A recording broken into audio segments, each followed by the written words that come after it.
All right, to discuss it all, let's bring in Franco Ordoñez. He's a White House correspondent for McClatchy, and he joins us now from Washington. So, Franco, you just heard Ian Bremmer describing the reaction of other world leaders in the room, strictly from an optics standpoint. How problematic is all of this for the President of the United States? I think the optics are probably one of the most problematic aspects. If the administration had just put out this information early on, I don't think it would have been such a big deal. However, it just leads to more questions about what is. He has not revealed what was said at this meeting. Supposedly it went on for almost an hour.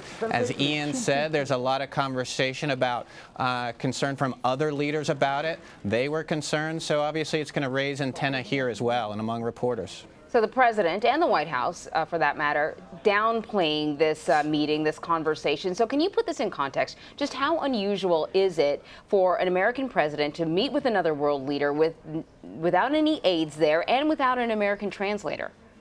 There's some of it's typical, some of it's not typical. What is typical is for, leaders to have these meetings with their spouses, for leaders to get up and talk with different spouses. What's not typical, however, is for a leader to go and talk with another leader who is under so much scrutiny, to talk for so much time, and then considering how much time was spent, as you point out, to do so without a translator, without someone on their team. So, there is some typicalness to here, but the length of time, what was said, and the fact that there was no record of it. I mean, Obama used to do it as well, but he would tell the press that this happened because he knew there was so much interest in it.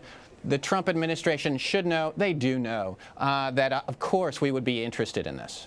Of course, as you know, Franco, the president took aim at the media, calling the reaction to that meeting sinister, as perhaps, perhaps what he should have called it is lack of transparency. In other words, what I think the American people and the media is reporting on is the lack of transparency in this administration when it comes to disclosing things that are being done in the name of the American people.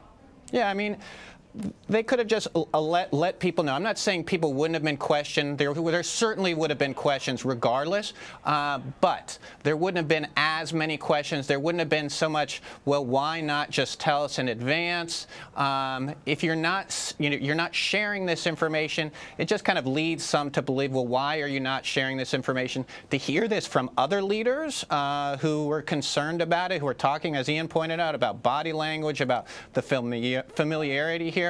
And the big thing is Putin and Russia are under such great scrutiny because of all the investigations, about the questions about Russian interference in the election, the special counsel investigation. There's just so many questions that are going on. To spend that much time without someone on your team, without a translator, and in this setting is very curious. So all this is happening, Franco, as the president is about to have a little lunch meeting with Senate Republicans, trying to rally them over this health care bill. What do you expect the message will be today over lunch? I mean, what we've heard from him so far, at least on a couple of occasions, whether it was a tweet or whether he said it on camera, was that we should just let Obamacare fail. Is that the message? I think the message is going to be pretty simple. The message is going to be, see, you ran for 7 years promising to repeal Obamacare. Now is the time to do it. You voted to repeal Obamacare. Now that it's real, this is the real ball game. It's live ball now. You have to actually do it. I think he's going to twist the screws on these senators to get it done. But it's, there's big questions here. Corey Lewandowski was reportedly saying earlier today that it's going to happen today.